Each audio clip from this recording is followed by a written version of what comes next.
Mais où est donc Ornicar de Gérald Ster et Willy Glassauer.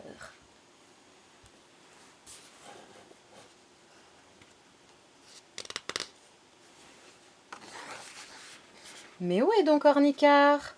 Initiation au mystère de la classification des êtres vivants.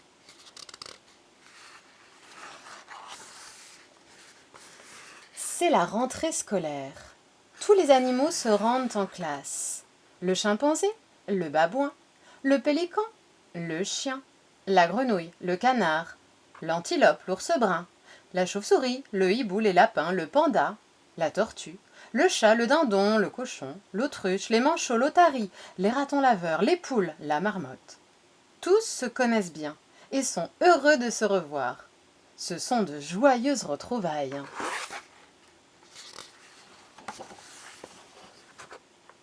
Cette année, il y a un nouveau, un petit animal très bizarre.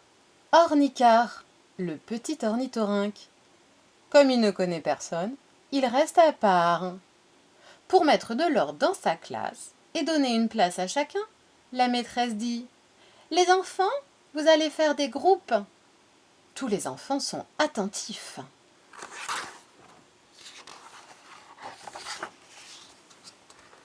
Pour la cantine, que ceux qui boivent du lait se mettent ensemble.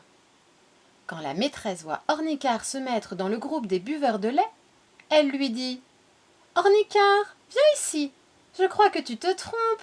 J'ai dit ceux qui boivent du lait, qui ont été la mamelle de leur maman, c'est-à-dire les petits mammifères. Toi, tu es né dans un œuf. » « Oui, madame, mais je lappe quand même le lait de ma maman sur son ventre. » « Ah, ça alors, tu en es sûre ?» dit la maîtresse. « Eh bien, mets-toi au milieu en attendant. »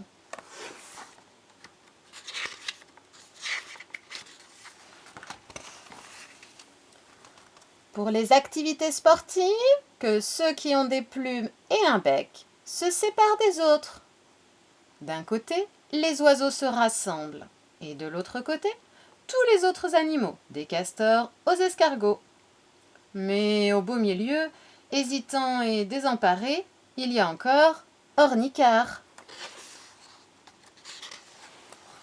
« Madame, dit Ornicar, avec qui dois-je me mettre?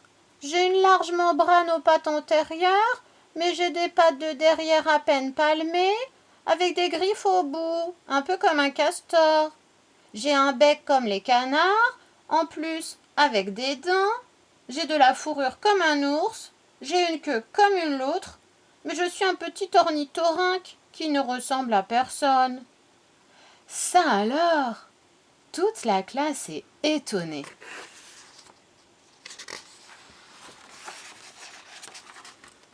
Mais où est donc Ornicar? Il est vraiment à part. La maîtresse va consulter un gros livre sur tous les animaux. Cet Ornicar est vraiment un mystère. C'est à n'y rien comprendre, dit la maîtresse. Il lappe le lait de sa maman, comme les petits mammifères. Mais il est né dans un œuf, comme les reptiles et les oiseaux. Il a un bec et des dents, des pattes palmées et des griffes au bout. Il a de la fourrure. Pendant qu'elle cherche dans son livre, Ornicar sort de la classe. Puisqu'il n'est nulle part, qu'il n'a pas sa place parmi les animaux, il préfère s'en aller n'importe où. La maîtresse a trouvé. Elle cherche des yeux le petit ornithorynque.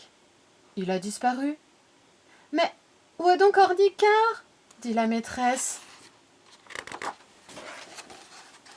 Toute la classe part à sa recherche.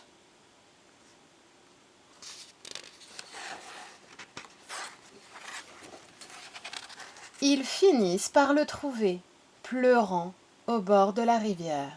« Allons, ne pleure pas, Ornicar. »« Mais je suis triste, madame. Comment aurais-je des amis si je suis tout seul dans mon groupe? Si c'est ça, mettre de l'ordre, je trouve ça injuste. Dans la nature, tout est mélangé et tout le monde vit quand même, chante, court, vole. Tout le monde a une maman. Tous les enfants se tournent vers la maîtresse. Bien, les enfants, cette année, nous allons mettre de l'ordre autrement.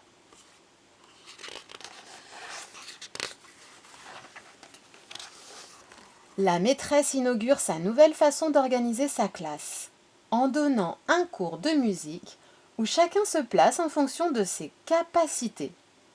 Les oiseaux sifflent, roucoulent, caquettent, le chat miaule, le chien aboie, les grues trompettent, l'éléphant avec sa trompe fait un barrissement, et le gorille tape des pattes.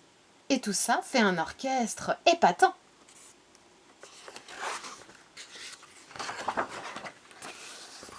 L'après-midi, pour l'éducation sportive, on organise une extraordinaire partie de ballon où l'on saute, on vole, on fait des roulades. Ornicart est gardien de but.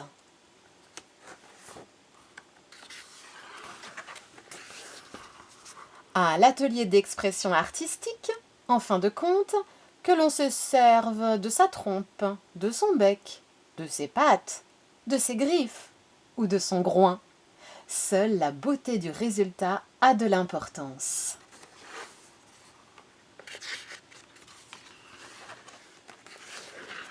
À la fin de l'année, le petit Ornicart se révèle être un si gentil compagnon que tous lui décernent le prix de camaraderie.